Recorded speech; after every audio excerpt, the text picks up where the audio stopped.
What's up, guys? It's your boy Mosa from the Homies Hub. I'm back with another video. You already know what to do. Like, subscribe, make sure you hit the notification bell. And if you're not in the Discord, hop in the Discord where we have conversations like this more in depth all the time. I appreciate you guys and enjoy the video. So I just finished watching a video from Abba and Preach, and it's basically titled Passport Bros Are Dying. And in the video, it basically covers this older Asian comedian and an activist that ended up getting drugged and killed in Bogota, Colombia. And as I'm going through the video and watching the video, it's basically just kind of just talking about how a lot of passport bros are going there for the wrong things and they're getting themselves in trouble. And I wouldn't be so quick to say something is the wrong thing to do, but I would say that I did agree with a lot of their points as somebody that does have a passport, frequently goes to Colombia and travels to other places in the world and indulges in the highly technical scene and the business scene while also, enjoying the nightlife. And I will have a video on that soon coming out, Dating as a Black Man Part 2, where I explore that side of Colombia in depth. Now, with that being said, I will say this, and I just came back from spending 30 plus days in Colombia. It was approximately 45 days. I was out there really, brushing up on my Spanish, mingling with the women, and trying out, different foods, and of course, shooting content. And while I was out there, I was with other content creators, right? And it was a good experience, but it really opened my eyes as we were going through there when we were running into people that recognized us. These are the people that watch our channel, before they come out here so they can get some more information on traveling and being what is labeled a passport bro.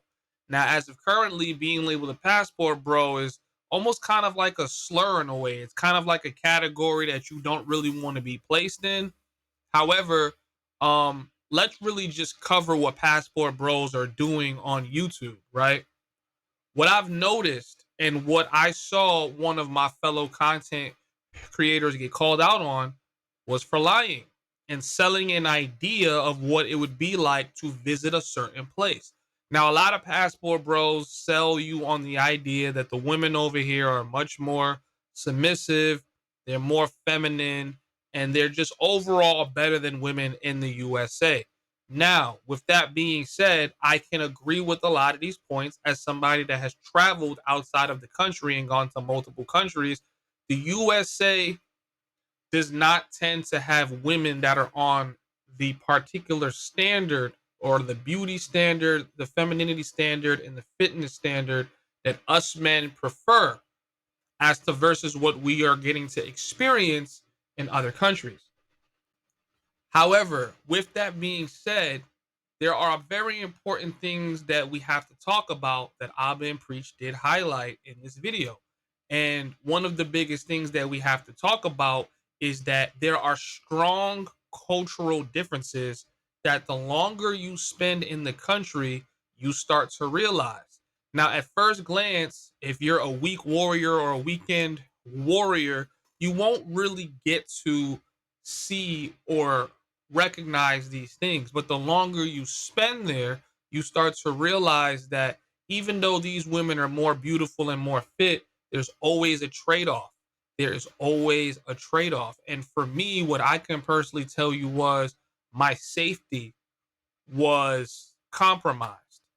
Even though I was there and I was safe for 99% of the time I was there, that 1% of the time I'm not safe could cost me my life. And then it undoes the rest of the time that I'm out there, despite how much fun I'm having and the women that I'm getting to meet with and all the kinds of experiences that I'm getting to have.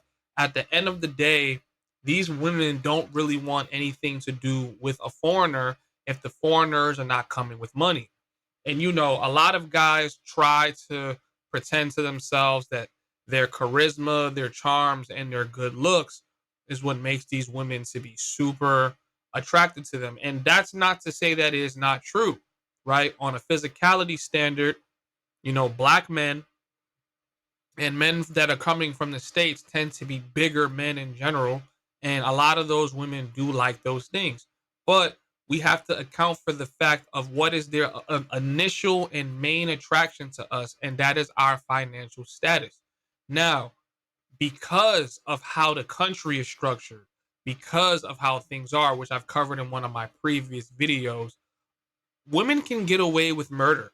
They can get away with robbery and murder in these countries because you as a foreigner, you don't really have any stake in that country. You don't really have any real say so in that country. You're here for a short term anyway. So in most cases that don't necessarily lead to death but lead to robbery, there's really no need to go the extra mile and persecute these women or even investigate when robberies do happen, right?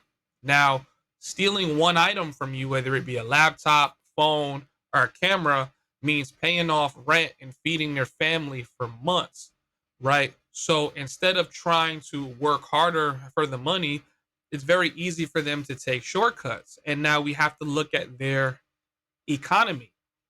A lot of the time, whether it's a woman that really wants to work for the money and do P for P, or a woman that's looking to rob you, you're basically gracing her with, a gift when you allow her into your apartment and she starts asking you questions, asking you where you're from. That's one of the very first things that they ask to assess how much money that you have and possible items that you were holding on to.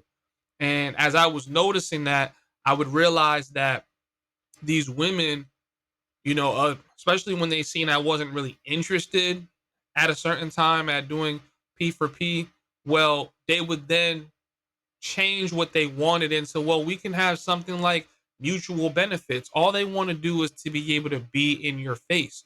They want to stay in your face. And sometimes that's a good thing. Sometimes it's a bad thing. Sometimes it could be that she just wants to be there so that at some point in time she could try to finesse her way into getting some money out of you, or it's so that she could survey everything going on inside of your apartment so that then she could plot on robbing you. And the thing that gets dangerous that I realize the more time I spend out there is maybe today she didn't try to rob me. Maybe the next time she isn't trying to rob me, but she's slowly setting it up and she's keeping her eyes on certain items that she can take. And this happens a lot more often than what goes reported. Even though we're seeing this all over now on TikTok, YouTube, I will tell you, as somebody that has been to Colombia multiple times, that there are many, many instances that go unreported. My first time in Medellin, I was there for 4 or 5 days. Everything was going good. On day 6 or 7, a neighbor that was right across from me got drugged and robbed of everything, every credit card, every laptop, every phone. And this went unreported. He was embarrassed about it. He didn't really want to talk about it. I just helped him get in contact with his family so that he could notify them as to what was going on with him. But this was a situation that got swept right under the rug, and none of these items were ever recovered. Now, why do I say that passport bros are selling dreams? Passport bros are selling dreams because they're painting the facade that you come to these countries, everything is all good, everything is dandy. The women are naturally and genuinely interested in them. And I will tell you that that is not true. That is not the case. I've met very, very few women here that liked me or anybody that I was with genuinely just because they wanted a good time. A lot of the time, the guys come out here, they start tricking, and they lie to each other because they don't want to seem like a sucker or seem like he couldn't pull it off swag. And we bring that American mentality here to Colombia. Meanwhile, we don't know that the men that's been in this woman's life, the ones that became a baby father or became a boyfriend, built a strong communal relationship with this woman. They know her and know families and know them through other places versus us being foreigners. We think we're just getting this girl because we have game and we showed her a little bit of tricking and then a little bit of treating. And we don't really even, we can't even begin to understand the differences between our cultures because we see a beautiful woman that's into us. We're able to communicate. We're able to laugh. We're able to share a drink. We're able to go to bed. And we don't even realize that there's so many differences and nuances in the culture, right? Even as you know, the way you walk, the way you talk, how easily or readily available you are to spend money. These are things that we don't even realize is very, very different and unique compared to the men that are around them. And now some women will gravitate, respect you, but still want that to go on. And some women will see that from you and try to take advantage, right? Because when you step off that plane and you land there with that passport, you are a top tier 1%er man, as I always say. Now, there is no shame in going there knowing you're a top 10 or top 1%er man, but then you have to move like one. You have to be very secure about the women you're bringing over. You have to be very secure about who you spend money with, who you talk to, where you stay. When I was there, it would be very rare that I'm walking around at nighttime, or really walking far at all. You know what I mean? I would take an Uber directly to where I was at, even if it was a 6 or 11 minute walk. I would still take an Uber because I don't know who could be on that corner. What group of guys can be on that corner? And even if you're in the right and you defend yourself, if cops get called, you're the foreigner, you're the one that has the money. Cops are going to then use those situations to then extort you. And that's the truth of it. Honestly, if I'm being realistic, these were some of the things that I started getting tired of the more and more time that I stayed out there. But truth be told is, you know, the more you stay away from the chicas, the ones that are very quick to want to sleep with you, the better of a life you're going to have and the less worry about your security you have to think about. Not saying that you're 100% safe because anybody can try, to like get you, but that was what I had experienced. And even when you're not dealing with the chicas, you got to think about, some of the places you're going to go buy and eat and things like that, where, you saw the price of something and they change the price, or they don't put prices intentionally so they could charge you what they want. And passport bros never show you this side of dealing in these countries. They only show you the fun. They only show you the chicas. They only show you them eating with a girl or having her back in the room. And they don't tell you about the interactions and the transactions that's happening behind closed doors and when the cameras are off. But I will tell you, everything is transactional, especially when you are a foreigner and you're there for a short time.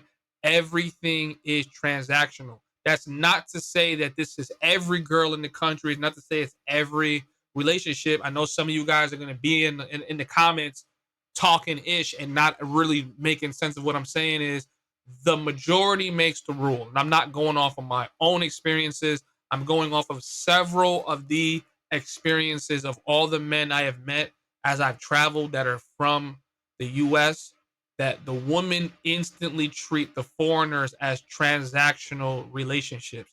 Most women treat most men like transactional relationships, but because the men in that country cannot even afford to offer a financial transaction, usually they have other benefits to the women as to why they deal with them. And a lot of that is really just the community aspect.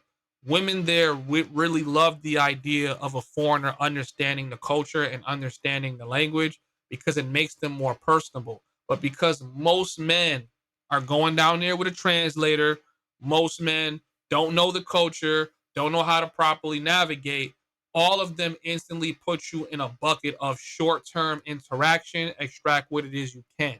And that's one of the things that I want people to realize when they go to these countries. But if you like this video, like, subscribe, follow the channel, hop in the Discord. I will be having some really good cinematic breakdowns and things coming out soon. So make sure you turn on that notification bell. It's your boy Mosa from the Homies Hub. I'm out.